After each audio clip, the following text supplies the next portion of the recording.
Now let's talk about camping. It's deadly. Ooh, we only camped for one day. I know. So let's get into the basics. Camping 101, bro. So let's talk about first things you need, items, essentials, right? It's camping. You gonna need a tent, girl, or boy, or whoever you are, they. Yeah. You're gonna need a tent. Make sure it's big enough to fit you and how many other people you're gonna camp with. But then again, there were armies who had like very big palaces set up. Like it was insane. So go big or just go simple like we did. We literally just had a standard small tent. Yeah. Make sure you have a carp that is able to cover your tent along with it going on the bottom of your tent, because if it rains, your tent is gonna get wet. There are a lot of cases where like armies had soaking wet tents that they had to like just altogether leave. Like, yeah, so make sure you're just well prepared with your tent. So the next thing you should have are pillows and blankets, mostly because you're gonna sleep there, so have pillows, but also blankets to cover yourself and to put on the bottom of your tent, because you're gonna be on cement, you're gonna be on concrete. That is not comfortable, trust me. If you're like gonna go commando with your tent, not commando, but and just not place anything under your tent. It's gonna hurt. Yeah, it's gonna hurt. Your butt bones are gonna be sore. Like it really does get uncomfortable. So get some blankets. And another thing is chairs, like foldable chairs, like easily small chairs that you could have, because like I said, it's gonna get uncomfortable sitting down. So I meant on the concrete. So it's best to have like little chairs you could sit on for like a while. And also bring snacks. You're gonna be there for a long time. You're gonna get hungry. So any cookies, crackers, sandwiches. There were people who had food delivered to them. So there's a lot of restaurants, food, 7-Elevens. But also make sure you bring water. You buy water, just water. There's a 7-Eleven next to us, so we bought like the big, I think it was 2 liters. I don't know, they were like big water bottles. Just to stay hydrated. We were there for a long time. And if you're worried about, drinking too much water and having to go to the bathroom, if you ever see like a group moving, they're either gonna go get water or food or use the restroom. And so you can tag along with them. There's a lot of places where you can go use the bathroom. Another thing is make sure you're cleaning up your area. So bring like plastic bags. If you do create garbage, make sure you pick up that garbage, put it in your bag, and then go to like any public garbage bin and place it in there, just to make sure that we keep everything clean. Okay, so the next point we want to bring up, it's gonna get hot, it's gonna get cold. It also depends on when you camp. When we camped, it was like early fall, so it was hot during the day but cold during the night. When it's hot, bring like little fans to keep you guys cool. When it's cold, like really cold, it sucks, but if you have to like camp during the winter, then bring little like hand warmers or any like type of warmers that you can keep in your pockets to keep you comfy and warm and toasty. The temperature, like I said, usually drops at night, so make sure you also have extra jackets or extra socks or like even extra sweatpants available, because you have to bundle up. It gets really cold. It does. It really does. Like even when it rains, oh my goodness, it gets so cold. And then, like I mentioned, rain. Bring umbrellas. Like even if you're like sitting out of your tent or when you're about to line up to get your wristbands, everyone always has umbrellas just in case it rains. So umbrellas is another must. Also, another thing is bring portable chargers. That's the most important part. Make sure they're charged. Charge them the night before. You don't want to just carry around a portable charger that isn't even charged. You'll be using your phone a lot. You'll be on your phone throughout camping, maybe like texting other people, social media. And then like the actual time of the concert, I'm pretty sure you're gonna be recording, and you're gonna want your phone to have enough battery life. So just bring your portable charger. You're also gonna want to bring like little activities to do. Bring playing cards, some books to study, maybe a book to read. Just something to keep you busy in case you get tired of your phone. You get bored. That happens. And make sure somebody is able to get rid of the tent. Her brother was able to come and pick up the tent. Because at around 5 a.m. they wanted us to start packing everything up. Pillows, blankets, chairs, lanterns. Getting rid of everything. It's like they just wanted us there. Because they were gonna start the wristband distribution. Most important thing is your tickets. It varies by venue, by arena, by stadium, but some will allow your tickets to be electronically, so you can just show it on your phone and they'll scan it. But others, you need the physical ticket. You can either print it or you can have it mailed to you once you complete the ticket purchase. Okay, so our concert was on Friday, September 28th, right? We decided to camp Thursday, Thursday, at 9:30 a.m. We thought we were being like, okay, it's the day before. We got this. I come first with my other friend because she has classes, so I'm available first. We get there, and there's already a huge line there. It's literally by the entrance of Prudential all the way back to the parking lot, and then across the street, and then it continues, and then that's where we were, across the street. I hope it's here.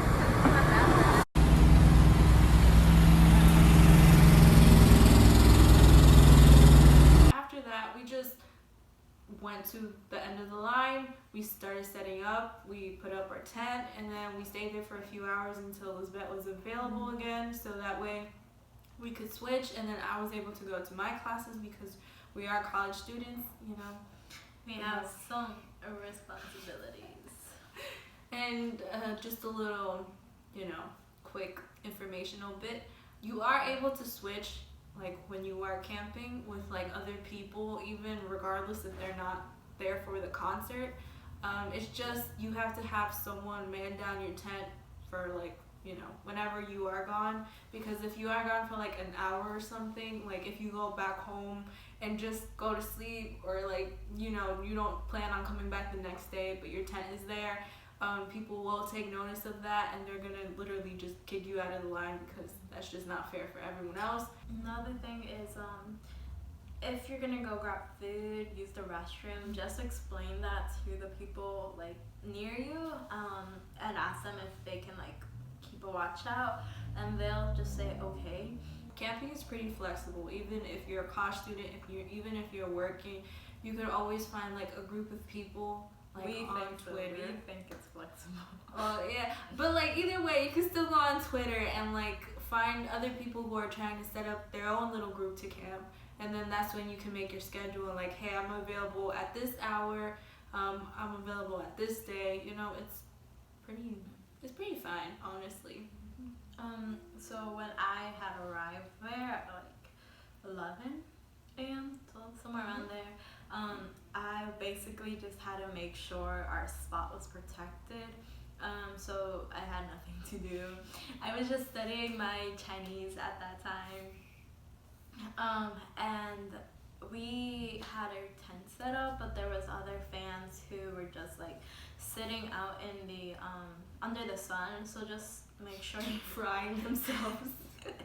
So just check the weather. I mean, if you can't get a tent, an umbrella would be fine, just so that you don't like Fry yourself or burn yourself. The line, because it was a 2-day concert, Friday and Saturday, the line ended up getting split for Friday only and then Saturday.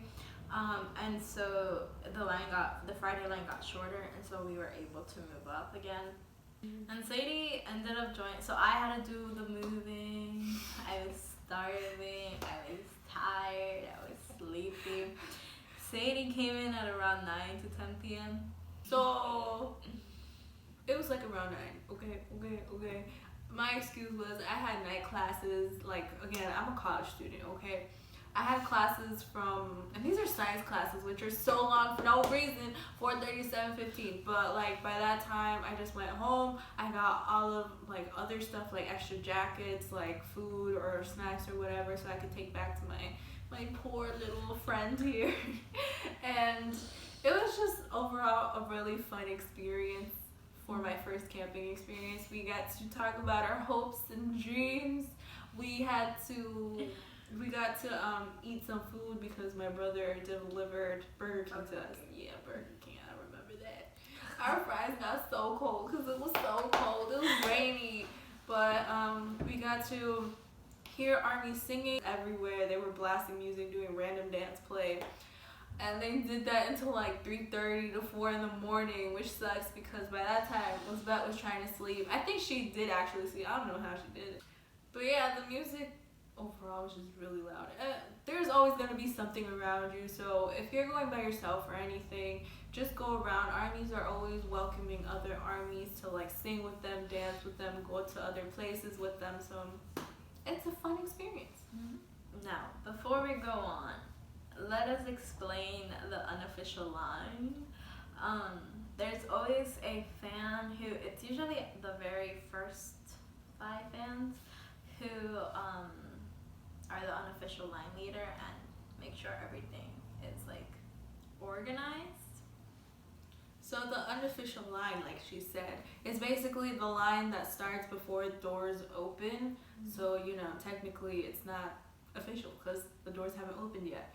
But that's what we call just people who are camping in line, unofficial line. It's usually honored by the end, meaning it's gonna count as the official line in the end, like 99.9% of the times. Even if the venue itself says there's no camping, it usually is like a free-for-all. People could camp. It's usually like the official line, basically. Going back to the person who was in charge of the unofficial line, there's always the like main person, an assistant. But what they basically do is they go and they make their rounds and they take the name of the person. And in this case, there was a +1 allowed. It's usually the case for that for most of the campings. But for an example, it'd be like if I was camping by myself, my name would be written down, and we were in the 300s, so I think I was 305, and then Sadie would be my +1, so it'd be like her name would go under mine, and then her number would be reserved, so then the next person, they would skip 306 and start from 307. So the +1 was kind of like reserved, but it just kept everything more organized and less chaotic. And +1s are usually given to like each person that actually camps. So if we were both camping that night, then each of us would get a +1, which was the case because I had my little cousin and we had another mutual friend. So our +1s, you know, it was 2 people even. So the person that has the list usually makes 2 rounds because they want to make sure they're getting everyone. They want to make sure it's as accurate as possible. But just know that whatever number you get is not really per se the number that is what you actually are in the line. It's just more of a general like, oh, this is the number I am around. So like I mentioned, at around 11 p.m. at night, the unofficial line leader came around and started taking our names, our +1s. We were 305, 306, our +1s were 307, 308. So it's pretty good number area for camping a day in advance. That was the situation back then.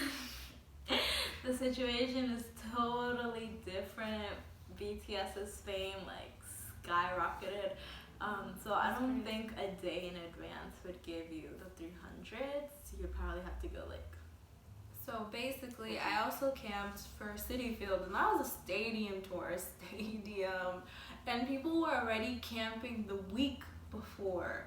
The concert was on a Friday. People were camping like the Saturday before that. So I started camping around Monday. So that's Monday, Tuesday, Wednesday, Thursday, and then the concert was Friday.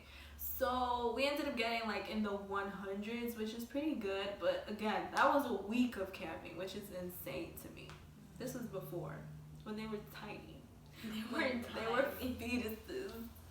When they were small little artists who had only hopes and dreams. Okay, are you done? So back to our experience. It was drizzling. It was getting pretty chilly. We were bundled up. It was so funny. When it hit 5 a.m., I poked Lisbeth. I was like, girl, it's 5 a.m. We gotta dip before, staff already get mad or something. So I woke her up, and Elizabeth had the reddest eyes, the baggiest bags under her eyes. They were big, they were dark, like you see in the anime. I thought that wasn't true until I saw her that day. It was so funny. She woke up with messy hair, and she's like, all right, let's go. Like, it was so... I barely slept. I only slept for like 1 hour, but I couldn't because I started feeling that the tent was getting a little soggy, like a little wet from the inside. So I didn't care. She was knocked out, bro. But by 5 a.m. we started packing up everything. We were waiting for my brother. We had a plan initially. My brother was gonna come, pick us up one by one. He was kind enough to do that, even though he has to work literally. So I came home, I got dressed, I ate whatever, I went back to our spot, and then he brought Lisbeth home so she could do the same, and then we would just meet up at the line. Yeah. But we ran into some trouble, not just us, but all the armies that camped. Basically what happened was there is these fans, and they were pretty younger than us, they were in their pajamas. They had and they looked like they camped, but they didn't camp. They were trying, and they were aiming for the beginning of the unofficial line. They were like, we were camping here overnight. They were crying, creating this scene. The staff had to come in, the unofficial line leader and her assistant had to come in. But it was just their argument was no, we can't here. They're lying, and mind you, everybody was told know who's in front of you, know who's behind you, just so that nothing like that happens. And everybody was we didn't see them overnight. They just came here, and they're saying that they camped here, but they didn't camp. Not only that, but they didn't even have numbers on their hands. Everyone with a Sharpie. It was and their excuse was oh, but we weren't here when they were giving out the numbers. They went 2 to 3. The unofficial line leader went 2 or 3 times around. And if they were in the front, they would have gotten a number. But they were crying, and the prudential staff was you can't cut all these people who were camping overnight, because that staff was with us the whole night, the whole day. She was there. She's the MVP. But she was you can't just cut all these fans, so you have to go to the back. And they're okay. So we thought they went to the back. We thought the problem was solved. But when we actually started going in, we saw that the same people who were crying wolf ended up getting in front of us somehow still. I don't know, honestly. That's one problem you'll probably get into, just people who say they camped when they didn't. And also you get confronted with another situation. You get confronted with armies that do not want to comply with the unofficial line. Like I said before, there was this group of armies that came in. They were just you guys are the unofficial line. I don't have to listen to you guys. I could just stay here until doors open. The staff was, again, like she said, on our side. It was nice. We were trying to get an order, and they were just they were okay, you guys could line up in order, whatever you want, but I'm staying right here. I'm not gonna move. And we needed space, obviously, to start lining up in order. People kept yelling, move back, and these armies are nah, son, I'm gonna stay right here. You guys could go around me or whatever, but we're staying right here. So that's another problem you face once you start lining up for wristbands. So yeah, that's horrible. That's so... So after we had set put our tents away and everything. We were just like waiting for the with wristband distribution, which was at around 9 a.m. But they gave another problem. So remember I said I was studying for a chemistry exam that I had. That was at, what did I say, like 10 a.m. right? So they said, okay, we're gonna start distributing wristbands, which, by the way, if you don't know, they're these things. They're actually, they go around your wrist, and they're the ones, these are the things that get you into the venue, so obviously you need them. So it goes to 9:30, and I'm just like, okay, my campus is 15 minutes away from the Prudential Center. I could just go, like, 9:45 is my limit. Like, I have to take this test. I'm not gonna get a 0 for Bangtantonyeban, you know? Like, I love you guys, but like, my education comes first. Like, I have to take this exam. Like, college is no joke. I'm paying for this. I gotta take it.